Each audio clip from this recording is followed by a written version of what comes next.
Hello, everyone. Welcome to Purpose People podcast. I'm with Darrell in the beautiful countryside of Gloucestershire. Is that right? We're in Gloucester? Yeah, we're in Gloucestershire. Yeah, near the Cotswolds edge. So we're in Darrell's home, which is absolutely fantastic. So a great place to do our podcast. So today, just really want to chill with Darrell on the sofa and kind of find out more about what is purpose and what is a purpose life. And how do I live a life on purpose? So what does that actually mean? And how does that look like? So I'm going to ask Darrell, how do I live a purpose-led life, and how do I live my life on purpose? Yeah, I think the main thing for me is, as a purpose-led person, and certainly become a purpose-led person, I have to make the decision that I have to be brave in my choices. And brave in your choices may mean undoing your career. So walking away from opportunities and jobs that everybody thinks is right and good, and it feels right and feels good. But you have to think about is what about legacy? And I use this example where we talk about when you start a career, you launch into a career. So your career, you go, you're learning it. So let's say, for example, you launch into coaching. You tell everybody you're a coach, people start signing up, people start working with you, and it's going great. And then your business begins to grow, so you've got some staff and it's all going really well. And then effectively what happens then is you're learning on the job. You're learning how good it is, how exciting it is. You're learning how to deal with different personalities and different people. And then you get to a point where you'll lead. Now, leading is where maybe that, let's say it's a podcast like this, it becomes a number one smash and everyone's listening to it or whatever. But then that essence of, well, what legacy do you want to leave? Because the great thing with technology or even YouTube, once we've done it and it's recorded, it's out there forever. And certainly in my career, I launched into my career as an art director, and I started to learn the job, started to win awards, got concepts, that sort of stuff. Then I came into that position of leading, and I was about to sign papers to run a marketing agency. But when I got to the legacy question, that's when things sort of like began to like shake a little bit. And I think whether you're starting your own business or you're building your career, legacy is a really good guide point of saying, are you living life on purpose? And I think for me, it's something within me, not in my head, but certainly in my heart, that said, the journey I was on, I needed to change it. I was working for an agency that had more to deal with ending people's lives and celebrating them, working with cigarette companies, alcohol companies, that sort of stuff. So I realized then that, this is not a great legacy. And I think you've got two choices in life. You either, from that lead to legacy piece, you either abort, start again, reset, or you just shut up and carry on for the next 20 years. And unfortunately, some people do, and they're not living a purposeful life. And the older you get, I think the harder it gets, because you've got more responsibilities. So when you're sort of like 20, 21, something like that, you might come to those conclusions early. I think I was 27. But when you've got mortgages or loans or credit cards or dependents to pay for, how am I going to pay all those bills? Sometimes we just pot up with it because we're trying to pay bills. So for me, think legacy, and that then leads on to the purposeful question. Do you think people are looking for more than just earning money now and earning a good living? Do you think this is that there's a real movement now that people are looking for more than just to earn money and earn cash and Yeah, I think it's very much the pandemic got us to reassess our lives. It was almost like we unplugged. It seems an age away, but then it also seems like it was yesterday. We've been was having a discussion, I think, earlier on today, and we were talking about remote working. Just seemed to be no way, it can't be done, and anyone that remote works really skiving. But ultimately, we were forced into a situation that we had to do it, and all of a sudden, the world of work changed. But in the world of work, the motivation for work changed. There were people that were high-flying, busy people that then realized they had a family. Because they've been working 18, 19 hours a day, and now they're around their kids and their family, and they're thinking, hang on a minute, I'm missing them growing up. And the kids are, oh, there's where my dad is. And I think that began to ask the question, can I have a really good live-work balance? And can I have a point of view where I'm more around and doing life with meaning. And I think where people have got, you get caught up in that thing where you're constantly doing, constantly building. And then it's like you ask that meaning question, and particularly when everything shuts down and you can't go shopping and can't get distracted by buying stuff, you then say, well, is this really what I want to do? And I think the whole world, they call it the Great Resignation, where people are resigning for they're done chasing cash and they want to go and chase cause. They're done, always focusing on income and they want to focus on impact. And I say this thing that if you chase after impact, income will take care of itself, but you've got to go back to go forward. I was just about to say that. Sorry, that it's not one or the other. Yeah. That what people may have found working with you and people who know you is that it directly leads onto success. Yeah. That your business is more sustainable because people want to work with you, because people want to come back to you and work again, because it's a healthy working relationship. And so the financial success is almost a byproduct of your purpose. It's a strange thing to say, but the job I did, I was like a drug dealer. I was like selling alcohol and cigarettes to nullify people into just doing stuff. We could so edit that bit and just have that as a soundbite. Yeah, yeah. But it was, I was doing concepts, encouraging people to do more of that sort of stuff, and ultimately, I was getting paid a lot of money to do it, certainly for my age anyway. And when you look at that, you go, well, I can have loads of income, but there's no peace because you know that something's not quite adding right. And I heard this statement the other day. It says, losing your peace is too high a price to pay. And I think when I was challenged by my then girlfriend, who became my wife, about the lifestyle, about the work that I was doing, she was right. It was like, this is not a legacy that you really want to live or brag about. And, to be fair, the company did do a lot of that stuff. I was not always on every project that did that sort of stuff. I worked a bit more on other accounts that are a bit nicer to work on. And I think that's deep down with my values, even though they were pretty corrupt, I kind of dodged some of the projects because I just didn't want to be involved with. But the reality is, if I was going to own that company, which is what I was going to do, there's my legacy. I'm responsible. I'm employing people to accelerate this sort of stuff. So, yeah, I think it's when you're in it and when you're doing it and you're thinking, I've got to change up, I've got to do it. The fear part is, what does life look like afterwards? And that was where it was. I had to make a brave decision to abort it. Like say, right, I'm not going to run this company, which was difficult. And then I went freelance, and I wasn't totally crystallized of what I was going to do when I quit, but I knew I had to quit what I was doing right in that moment. Yeah. So how long would you say now that you've been operating with this purpose mindset, with this more kind of ethical, meaningful way of doing business? Yeah, so I would say now, the big point for me was 2001. Yeah, that was when I made the big choices, and I always joke, I support Liverpool Football Club. Sorry for those Man United fans, and Liverpool won the treble that year. And you had to add that in. Yeah, and I also got married, so I won 4 trophies. So, I got the trophy wife. But you know what? The great thing about Clare, my wife, is that she was on that journey as well, and we just happened to meet at the moment in time where both of us had that deep, honest conversation. And I don't pretend otherwise. I'm a man of faith. I wasn't at the time, and I was challenged in my faith. And for the first time, I realized, actually, I need to do something about it. I need to follow this thing. And the then girlfriend became my wife, as in Clare. And from 2001, pretty much every decision we make is in light of that purpose.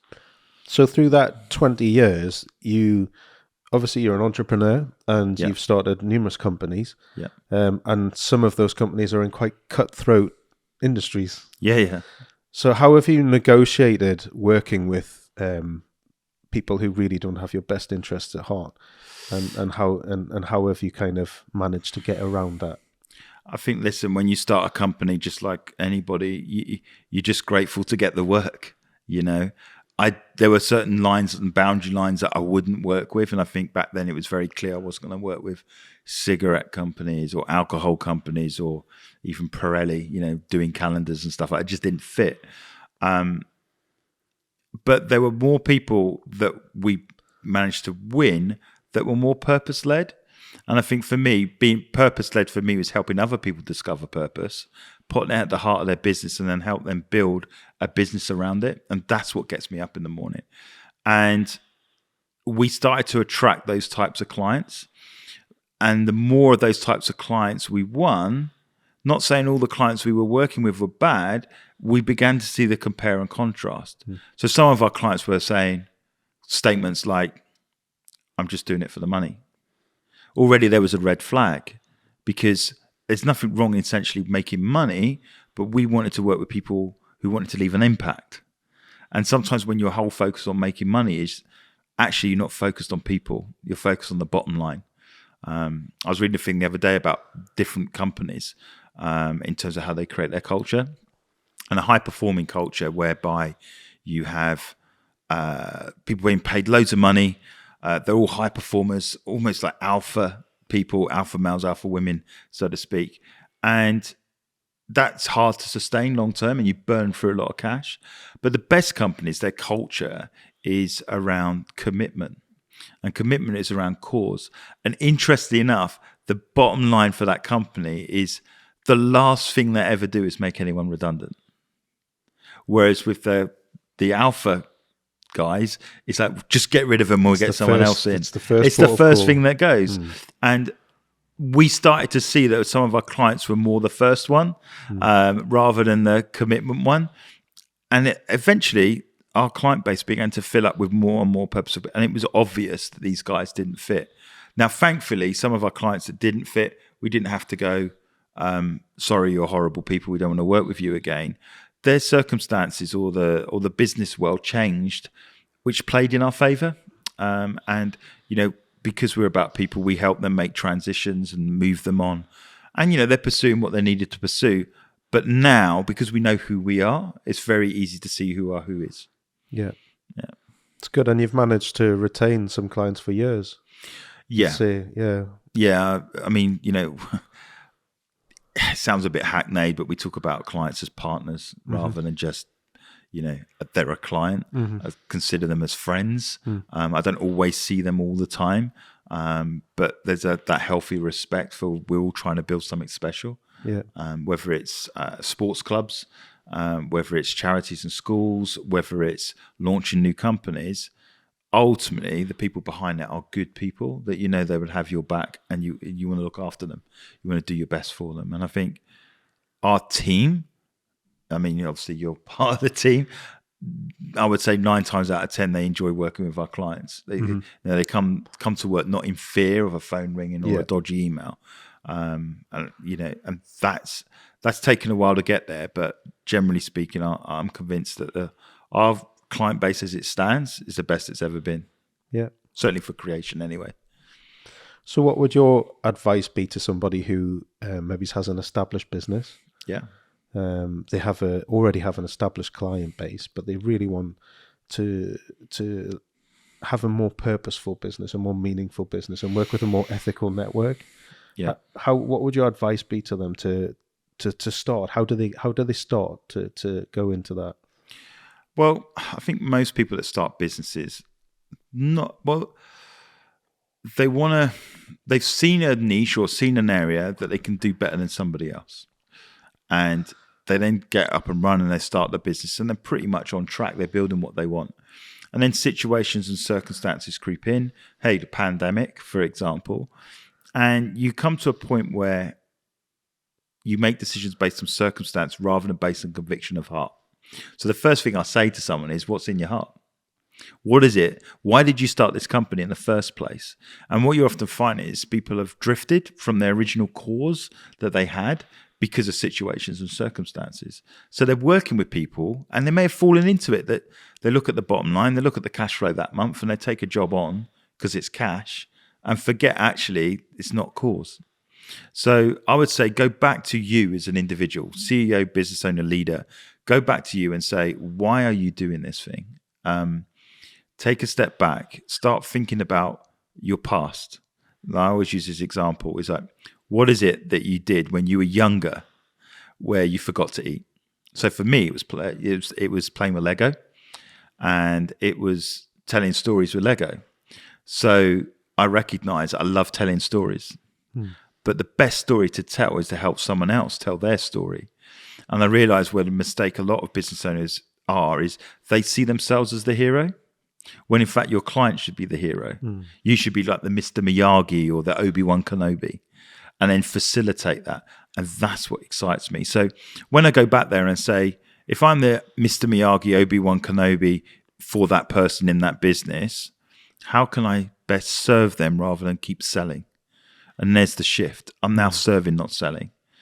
And I think when you go back to what's in your heart and you started that business and you reflect back on your past, you go, I really enjoyed doing that. And that's a secret where you can go double down on that and you'll get enjoyment back into your business.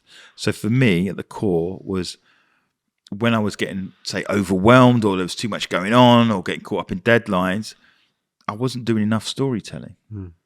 Because I'm thinking, oh, hang on a minute, other people love that. So let me delegate that sort of some of those activities to someone else or outsource. It's like reconciling accounts and bookkeeping. It's better to outsource that and get caught up in it, so I can focus more on the storytelling or working with people to tell their story. And in doing so, work seemed more enjoyable. And I think for a business owner, it's like saying, well, what are you doing that doesn't excite your heart? I'm doing this. Can you delegate it? Can you hand it over? The statement I've heard is that if someone else can do the task 80% as well as you, then delegate it. And that's what I'm saying. Delegate it, because you might not like doing the numbers, but someone absolutely loves doing numbers. So let them do it. And I think everyone's got different strengths, and it's been to say, well, if I can get rid of those things that are away from what really excites me and give it to someone else that it does, I give them room to be who they are. And now I can now I have the space to be who I really am as well. It's great. So we just come through a massive pandemic, unprecedented. Yeah. So we have tough times, we have lean times in our careers and our business. We also have prosperous times and great times. So has it been tough to stick to your kind of morals and your ethical way of working through the lean times? And how has that worked out for you? And how has it looked? Well, one of my business partners is in humans, is Olly, Reid. And we run a thing the third Monday of every month at the Square Club in Bristol. Brilliant place. And I was on the NatWest Accelerator, and he was my mentor coach. And one of the things he said to me during the middle of the pandemic was he challenged the group online on Zoom in our little pictures. And he just said, are you a business owner or an entrepreneur? And going into the pandemic, I would say I was an entrepreneur, but I didn't really understand the true meaning of entrepreneur. I would say I was a business owner, and I was operating like a business owner. When Olly challenged me with that, I went away and thought, actually, it's not all about creation, as in the business that I ran at the time. And I realized that actually it's about influence and impact. And yes, media is one way of gaining influence and impact, but how else can you do that? And when I switched on my entrepreneurial mindset, I realized there was a lot more to do. And so in the middle of a pandemic, which probably contrary to any advice, obviously keeping creation going was tough, and we had a brilliant team to keep us going. But then I began to explore the journey of an entrepreneur. And not that Olly teed me up for that, but I think it was about a year and a bit afterwards, me and Olly launched Humans as a business. That would never have come had he not sown that seed of, are you a business owner or an entrepreneur? And we have to be honest with ourselves and say, well, is the thing that you're doing it, or the frustrations that you're finding, is it just the business, or is it actually you and your heart going, I need to do something else? And I think that began to really resonate with me. And I think it was Tracy from Intrabiz that also said, an entrepreneur is someone that can find other people to run the business while you start something else. And it was just like those throwaway comments for the first time stuck.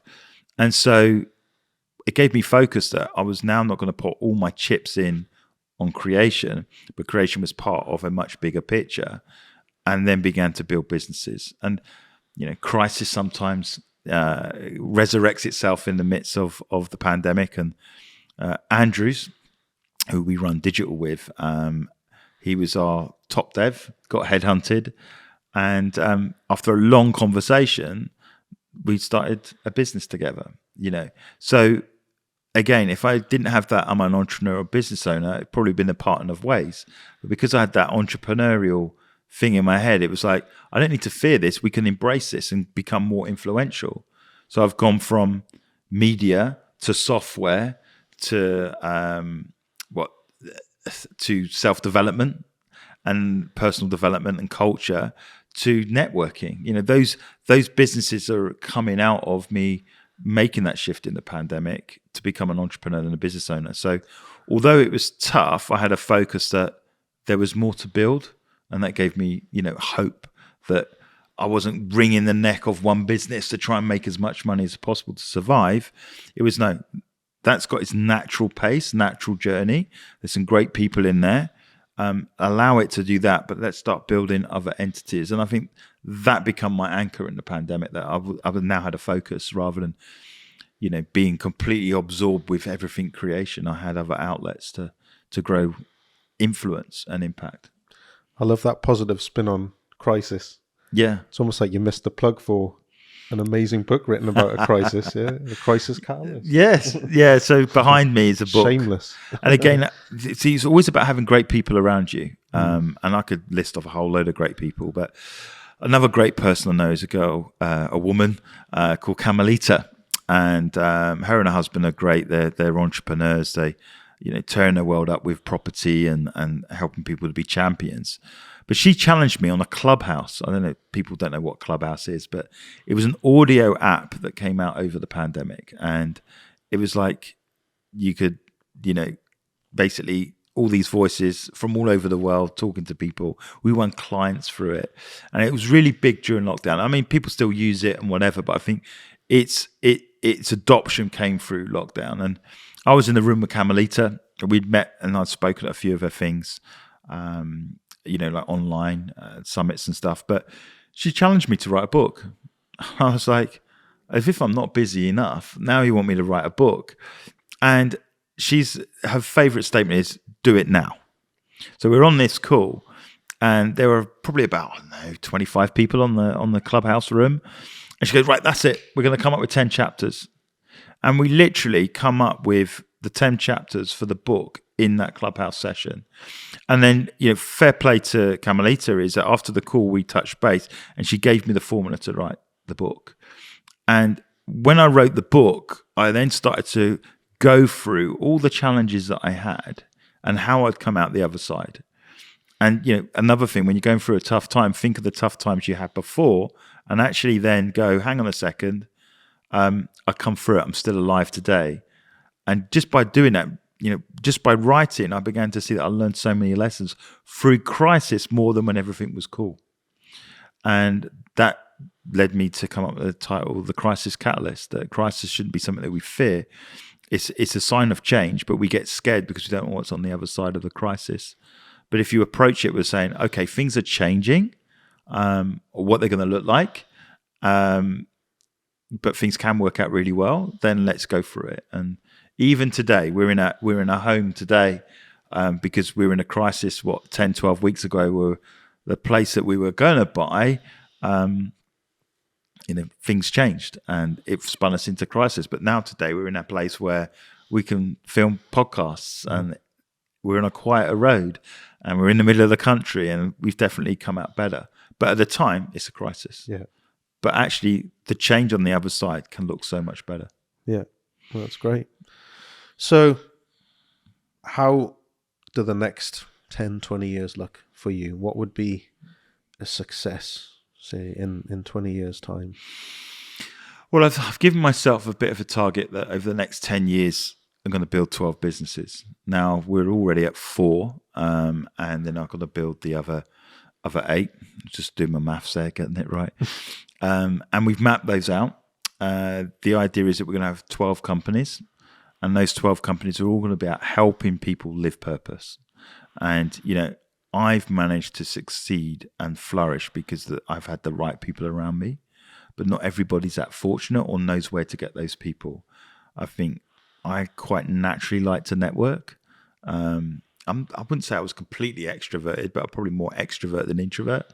But what about the introverts that don't like networking? How do they grow their business? So what we're doing is we're trying to put a team of expertise together, or a team of companies together, to begin to equip businesses. That if someone come to us and said, A, I want to start, or B, my business is, I hate it, how do I reinvent this? We've got the talent and the expertise to make it happen.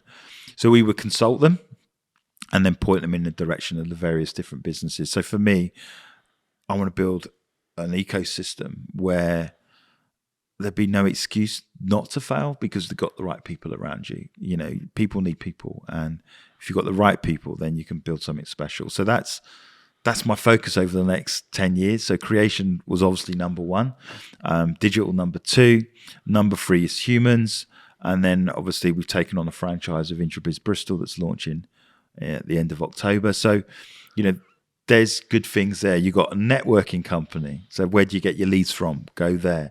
You got a software company if you want to upskill and do the tools. If you've got problems with your culture, or you want to build a really good winning team, or improve your well-being, humans is right there. And obviously if you want to market, you've got creation. But there are other things like finance, managing your wealth. Yeah, I mean, we've mapped them all out. I'm not going to give them all away, all the names. But one of them is that we want to do a bank, which seems crazy, but crazy is good. And that's kind of where we are. It's being audacious enough to say, think of those things that a business needs, and you only need to speak to a group of people and they can get you going. And there's no excuses. Amazing. Thanks, Darrell. Awesome. Cool. So there's a whole heap of resources we're on our Purpose People website. Also, there's a subscribe community. Yeah. We actually, do you want to talk a little bit about the masterclass? We're going to get going in the end of October, I believe. Yeah, so the 26th of October, we're doing a masterclass, and that masterclass is at Calcott Manor. It's a fee, obviously, it's a fee-paying event, but the idea is we're going to help people discover Heartset, discover what's really going on. So I talked about your past and your present and your future. We're going to explore that, and we're going to essentially reconcile that in terms of bringing alignment for your particular assignment. And then in the afternoon, we've got Tracy, who's the founder of Intrabiz, and she's going to help you find the right connections to build your businesses and make the right sales to the right people. And we always use the statement, which I've said before, is that when you know who you are, it's easier to find who your who is, but you'll find who your who is on that day. So, take a day out, invest in yourself, because what we've seen is when people have gone through some of the Heartset stuff, it's really fired them up to actually go after what they really want. And I think sometimes we're not brave enough to go after what we really want because we actually don't know what we really want. It's almost better not to know. But when you do know, you're accountable to it. So you've got to move forward in it. It's all right saying, I want to, sing across the world. But if you can only sing in your bathroom, then that's a problem, right? So you've got to learn to sing in front of other people. So that's kind of where we're at. We want to give people that thing of saying, let's help you discover it. Let's bring it purpose at the heart of your business. And then let's give you the connection. So you leave ready to just take action and get on with it. Awesome. Yeah. So you've also got a extremely well followed Facebook page, which you post regularly. So there are loads of free resources out there. If you need to if you want to get in touch or ask questions, people are available to help you. So, yeah. The Facebook group is Purpose People. So if you just type in Purpose People, it's a free group. You can join it. We are in the process of launching a paid group, and that will come later. But the reality is that we just want people to connect in with other people from all over the world who want to live life on purpose. And ultimately, you'll make friends for life. I mean, from Clubhouse to Facebook, we've done some great stuff, spoken at some great places, just because we've increased the number of conversations that you have. And I think sometimes we can get so focused on conversions without taking the time to have conversations. Awesome. So Thank you. Yeah, thanks, Darrell.